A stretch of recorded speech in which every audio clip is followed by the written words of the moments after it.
YouTube দেখে বোমা বানিয়ে শ্রীঘরে 18 বছর বয়সী যুবক।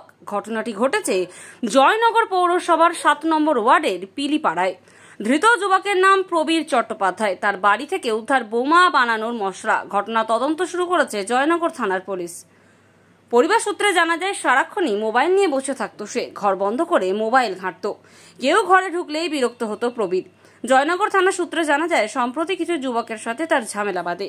তাতে সায়স্তা করার জন্যই বোমা বানানোর উদ্যোগ নেয় সে। ইউটিউব দেখে বোমা বানানোর কৌশল দেখে প্রয়োজনীয় কাঁচামাল জোগাড় করে। তারপর এলাকাতেই পরীক্ষামূলকভাবে বিস্ফোরণ ঘটায়। মাঝরাতে ওই বিস্ফোরণ ঘটনা ঘটে। আচমকায় ওই বিস্ফোরণের ঘটনায় এলাকার বাসিন্দারা আতঙ্কিত হয়ে পড়ে। তবে এই ঘটনার কেউই আহত হয়নি। ফাঁকা জায়গায় জঙ্গলের মধ্যে বিস্ফোরণ হয় বলেই জানা যায়। ঘটনার তদন্তে নেমে অভিযুক্ত প্রবীরকে গ্রেপ্তার করে জয়নগর থানার পুলিশ। পরিবার সূত্রে জানা যায়, প্রবীর পুরীতে কাজ করত। মাঝে মধ্যেই সে বাড়িতে আসতো।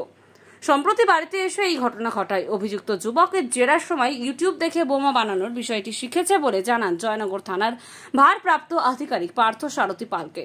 তিনি আরো বলেন, কোথা থেকে মশলা ও সরঞ্জাম জোগাড় করা হলো তা খতিয়ে দেখা হচ্ছে। ছোট বাচ্চা খেলতে গেলে কি বোম বানিয়েছে, কি বারুদ ফারুদ নিয়ে কি দড়ি টড়ি দিয়ে বানিয়েছে, বানিয়ে দেখছি যেমন কেমন লাগে, আমি বানাতে পারি কি না। ছোটো ছোটো যেমন চকলেট বোম যেরকম পুজোতে কালী পুজো ফাটাই, হয়তো সেরকম বানিয়েছে। কোথা থেকে কি হয়েছে এখন পেয়েছিলেন তো? বোমের আওয়াজ পেয়েছিলাম। কখন পেয়েছিল? তখন কত রাত? 11:30 এরকম, 12:30 হবে। এখানে এরকম কোনোদিন এর আগে হয়েছে? রাত্রে কি ঘটনা ঘটেছিল, কি হয়েছে? রাত্রে 11:30 যখন বাজে তখন দুটো বোমার আওয়াজ আমরা শুনতে পাই। মানে আলো রোশনাইয়ের মতো, চারিদিকটা একদম পুরো ধোঁয়ায় হয়ে গেছে, কুয়াশার মতো, মানে কিছুই দেখা যাচ্ছিল না। এরকম করে 4টে বোমার আওয়াজ আমরা শুনতে পেয়েছি। তারপরে কি হলো? তারপরে দেখলাম যে আমাদের বাড়ির এই যে পিছনে যে রাস্তাটা রয়েছে, রাস্তা দিয়ে একটা ছেলে হাফ প্যান্ট পরা, গায়ে স্যান্ডো গেঞ্জি পরা, গামছা গায়ে, দেখলাম উঁকি মেরে দেখে যাচ্ছে যে আমাদের এই যে রাস্তাটা রয়েছে পাড়ার ভিতরে যে রাস্তাটা, ওরা বোমাটা ফেটেছে কিনা ও দেখে আমাদের এই বাড়ির মধ্যে দিয়ে চলে গেল।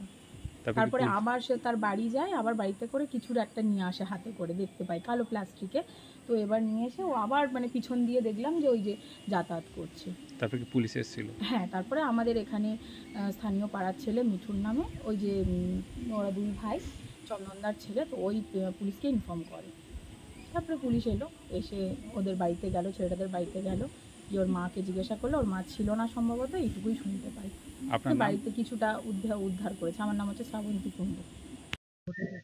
ঘটেছে হচ্ছে 7 নম্বর ওয়ার্ডে সিমারিপাড়া রোডে রাত্রিবেলার দিকে হঠাৎ একটা বোমা বিস্ফোরণের আওয়াজ পাওয়া যায়। পরপর দুবার তিনবার এই সময় হচ্ছে আমাকে এলাকার লোকেরা খবর দেয় যে খুব জোরে জোরে বোমা মানে বিস্ফোরণ হচ্ছে। তখন সঙ্গে সঙ্গে আমি জয়নগর থানায় আমি খবর দিই।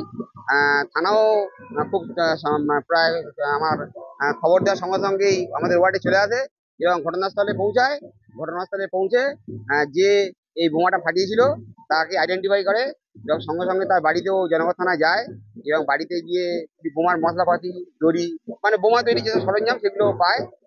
আমি পুলিশকে বলেছি যথাযথভাবে তদন্ত করে যেন এই ঘটনা যেন না ঘটে। ছেলেটার নাম হচ্ছে প্রবীর চ্যাটার্জি।